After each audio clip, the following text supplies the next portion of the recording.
এবার মাংসটা আমরা এখানে কষছি, মাংসটা কষা হচ্ছে। আলুটা আমরা ভেজে নেবো পরে।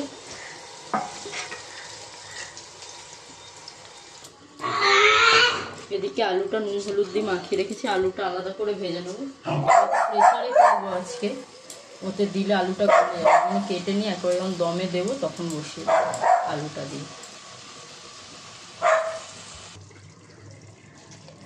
মাংসটা হয়েই এসছে কষা। এবার এতে একটুখানি কেওড়া জল, এই 1 ঢাকনা মতন নিয়ে দেবেন। একটু গোলাপ জল, একটু বুঝে দেবেন, বেশি দিলে অনেক সময় তেতো হয়ে যায় জিনিসটা। অল্প করে গরম মশলা, যেহেতু আমরা বিরিয়ানি মশলাটা দেবো তো ওরও একটা ঝাঁঝ থাকে।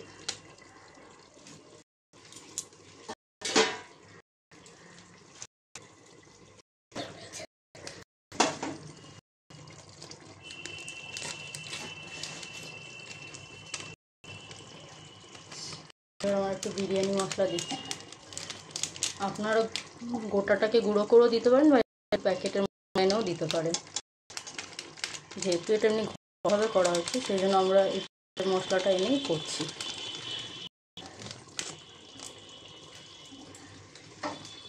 এই জিনিসটা একটু নেড়ে নিই। এবার আমরা যে ভাতটা আগে থেকে করে রেখেছি সেটা দিয়ে দমে বসিয়ে দেবো।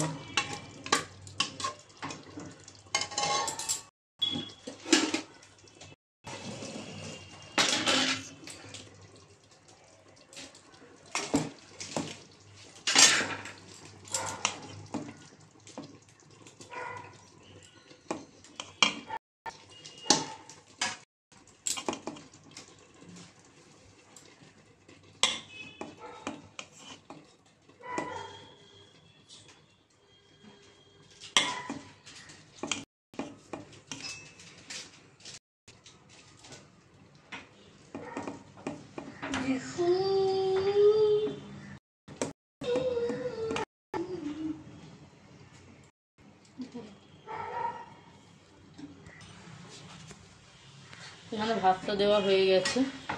এবারে আগের থেকে আমরা যে এইদিকে আলুটা যে ভেজে রেখেছিলাম সেই আলুগুলো উপর থেকে দিয়ে দেবো। আলুগুলো লাল লাল করে ভেজে নেবে।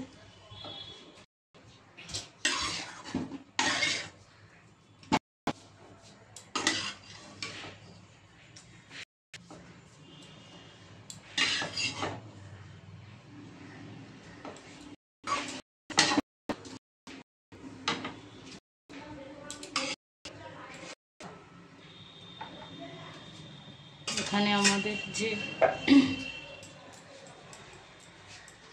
জলটা রাখা রয়েছে, আমরা যে 3 কাপ চাল নিয়েছি তাই জন্য সেই অনুযায়ী 3 কাপের 6 দিতে হয়।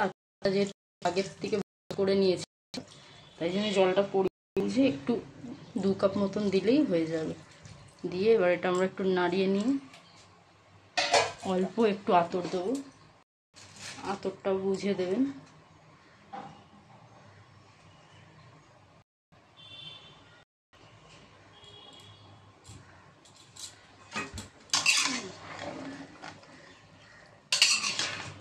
এটা আমরা একটু নাড়িয়ে নিয়ে জিনিসটাকে আমরা প্রেসার কুকারে দমে বসিয়ে দেবো।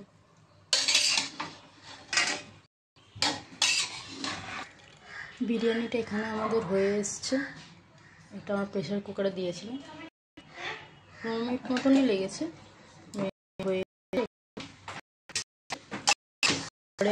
এর মধ্যে ঘি দেবো,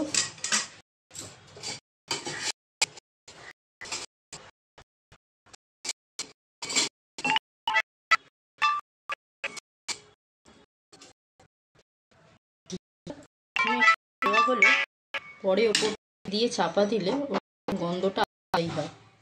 তাই জন্য এখানে আমরা 2 চামচের মতন একটু ঘি দিয়ে নেব।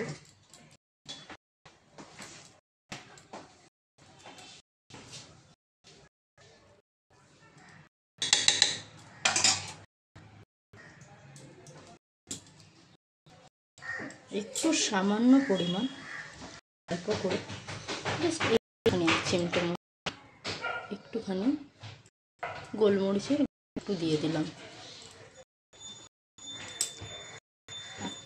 তার সাথে আবার অল্প করে একটুখানি আমাদের যে বিরিয়ানির মশলাটা যেটা ছিল, এই যে বেশি দাম না, এটা 10 টাকারই প্যাকেট একটা, এটা সামান্য একটুখানি নিয়ে আমরা ছড়িয়ে দেবো। এতে